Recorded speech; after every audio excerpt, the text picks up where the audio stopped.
कपड़े धोने वाली बहू। शादी के पहले से ही विभा को कपड़े धोने का बड़ा शौक था।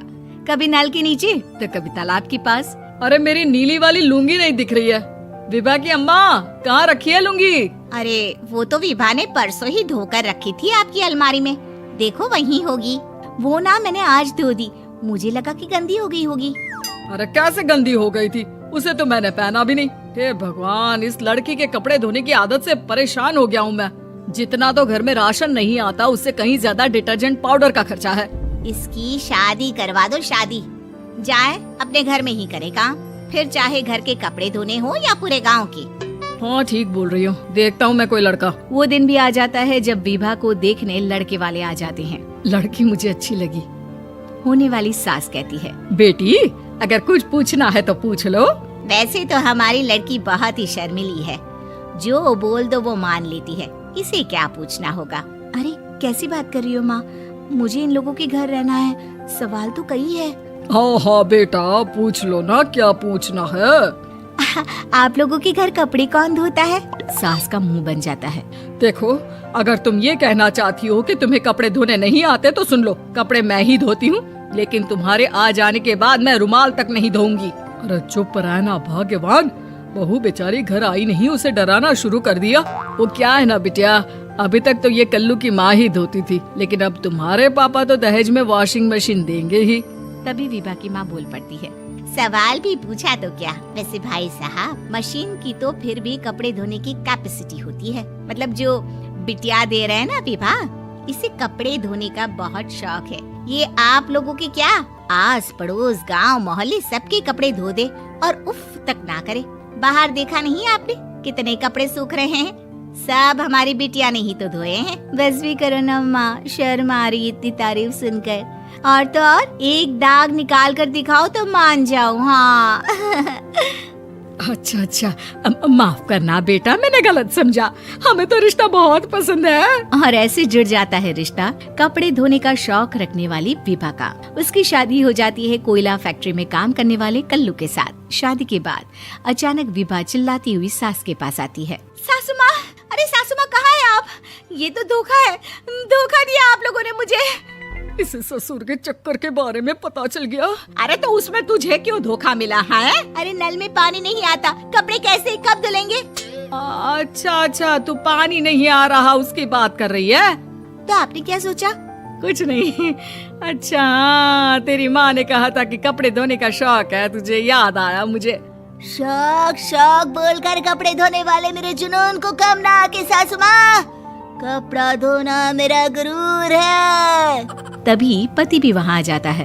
अभी अभी मैंने इसे सनी देओल की फिल्म दिखाई है, उसी के डायलॉग मार रही है माँ। अच्छा सुन, साफ साफ बता रही हूँ, पानी सुबह 4 से 6 और शाम को 10 से 12 आता है, समझी? विभा टाइमिंग सुनकर हैरान हो जाती है। ये क्या भूतों का मोहल्ला है? सुबह 4 बजे उठकर कौन कपड़े धोता है? 4 बजे टंकी में पानी जाता है, फिर सारा दिन धोना ना, किसने मना किया? अरे कैसी बात कर रही है? 200 लीटर की टंकी में कितने कपड़े धो लूंगी मैं, सुबह ही उठ जाऊंगी मैं। अब क्या था, विभा सुबह 4 से लेकर रात के 12 बजे तक कपड़े ही धोती रहती। एक रोज सास पड़ोस से निकलकर कहीं जा रही होती है कि साथ वाली कहती है, हाँ कल्लू की माँ, जरा ये बताओ कि 2 साड़ी है, 2 ब्लाउज और एक पेटीकोट और एक नाड़े वाला लंबा कच्छा। हाँ तो? अरे तो क्या, कितना लोगी धुलाई ये बताओ। धोबन दिख रहे हैं हम क्या? हमारे पति सरकारी नौकरी से अभी अभी रिटायर हुए हैं और बेटा सुपरवाइजर है कोयला फैक्ट्री में।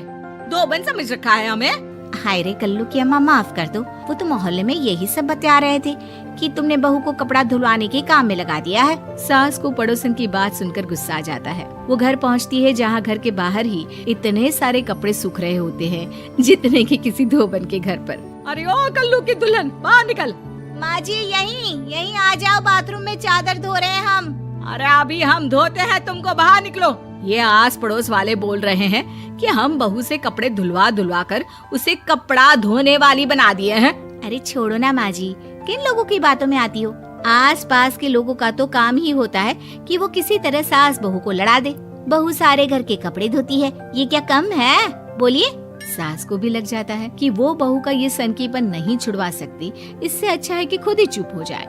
एक रोज सास और बहू मंदिर जाते हैं, जहाँ सास की साड़ी वहाँ खड़ी भीख मांगने वाली से मिलती है। माँ जी क्या बात है, आपकी साड़ी उस भिखारन से कितनी मिल रही है ना? हाँ हाँ देखो तो, दोनों की साड़ी मिल रही है। क्या बात है कल्लू की अम्मा, तुम खुद को तो अफसर की बीवी बताती हो और ऐसी सिंपल सी प्लेन साड़ी पहनकर घूमती हो। सिंपल और प्लेन नहीं है ये साड़ी। तो क्या सोने के धागे से फूल बने हैं? कुछ भी सासू माँ, कुछ भी। हाँ बने थे इस साड़ी में सोने के धागे से फूल। मेरे पति लेकर आए थे मद्रास से स्पेशली मेरे लिए 10,000 की।